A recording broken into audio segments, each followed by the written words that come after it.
हर हर महादेव। ओम नमः शिवाय। श्री शिव पुराण महात्म्य रुद्र संहिता।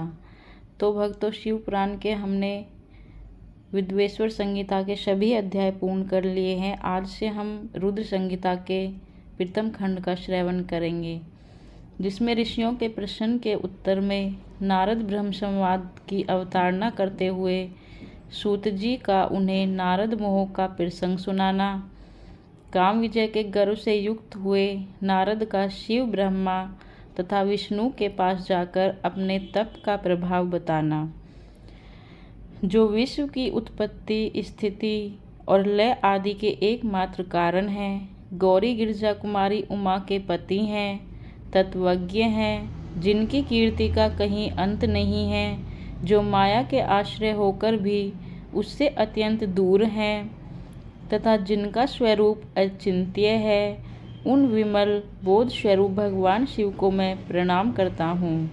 मैं स्वभाव से ही उन अनादि शांत स्वरूप एकमात्र पुरुषोत्तम शिव की वंदना करता हूँ, जो अपनी माया से इस संपूर्ण विश्व की सृष्टि करके आकाश की भांति इसके भीतर और बाहर भी स्थित हैं।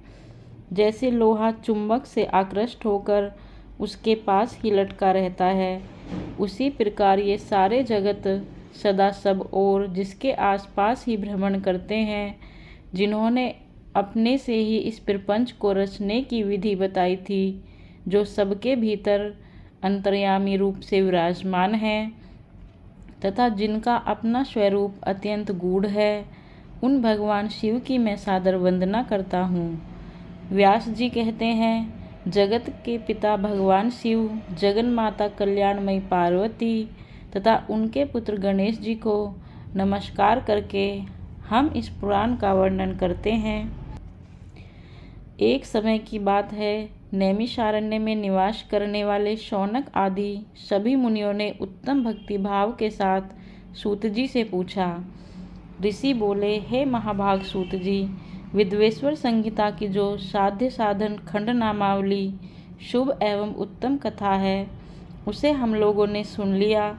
उसका आदि भाग बहुत ही रमणीय है तथा वह शिव भक्तों पर भगवान शिव का वात्सल्य स्नेह प्रकट करने वाली है। विद्वान, अब आप भगवान शिव के परम उत्तम स्वरूप का वर्णन कीजिए, साथ ही शिव और पार्वती के दिव्य चरित्रों का पूर्ण रूप से श्रवण कराइए। हम पूछते हैं, निर्गुण महेश्वर लोक में सगुण रूप कैसे धारण करते हैं? हम सब लोग विचार करने पर भी शिव के तत्व को नहीं समझ पाते। सृष्टि के पहले भगवान शिव किस प्रकार अपने स्वरूप से स्थित होते हैं, फिर सृष्टि के मध्य काल में वे भगवान शिव किस तरह क्रीड़ा करते हुए सम्यक व्यवहार बर्ताव करते हैं, और सृष्टि कल्प का अंत होने पर वे महेश्वर देव किस रूप में स्थित रहते हैं, लोक कल्याणकारी शंकर कैसे प्रसन्न होते हैं और प्रसन्न हुए महेश्वर अपने भक्तों तथा दूसरों को कौन सा उत्तम फल प्रदान करते हैं, यह सब हमसे कहिए। हमने सुना है कि भगवान शिव शीघ्र प्रसन्न हो जाते हैं। वे महान दयालु हैं, इसलिए अपने भक्तों को कष्ट नहीं दे सकते। ब्रह्मा, विष्णु और महेश, ये तीन देवता शिव के ही अंग से उत्पन्न हुए हैं। उनके प्राकट्य की कथा तथा उनके विशेष चरित्रों का वर्णन कीजिए। हे प्रभु, आप उमा के आविर्भाव और विवाह की भी कथा कहिए। विशेषतः उनके गार्य स्थैर्य धर्म का और अन्य लीलाओं का भी वर्णन कीजिए। निष्पाप सूत जी, हमारे प्रश्न के उत्तर में आपको ये सब तथा दूसरी बातें भी अवश्य कहनी चाहिए। सूत जी ने कहा, हे मुनीश्वरों, आप लोगों ने बड़ी उत्तम बात पूछी है। भगवान सदाशिव की कथा में आप लोगों की जो आंतरिक निष्ठा हुई है, इसके लिए आप धन्यवाद के पात्र हैं।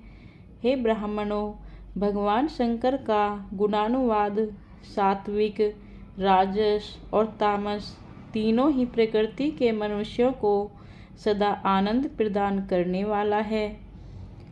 पशुओं की हिंसा करने वाले निष्ठुर कसाई के सिवा दूसरा कौन पुरुष उस गुणानुवाद को सुनने से ऊब सकता है जिनके मन में कोई तृष्णा नहीं है। ऐसे महात्मा पुरुष भगवान शिव के उन गुणों का गान करते हैं, क्योंकि वह गुणावली संसार रूपी रोग की दवा है, मन तथा कानों को प्रिय लगने वाली और संपूर्ण मनोरथों को देने वाली है। हे ब्राह्मणों, आप लोगों के प्रश्न के अनुसार मैं यथाबुद्धि प्रयत्न पूर्वक शिवलीला का वर्णन करता हूँ। आप आदर पूर्वक सुने।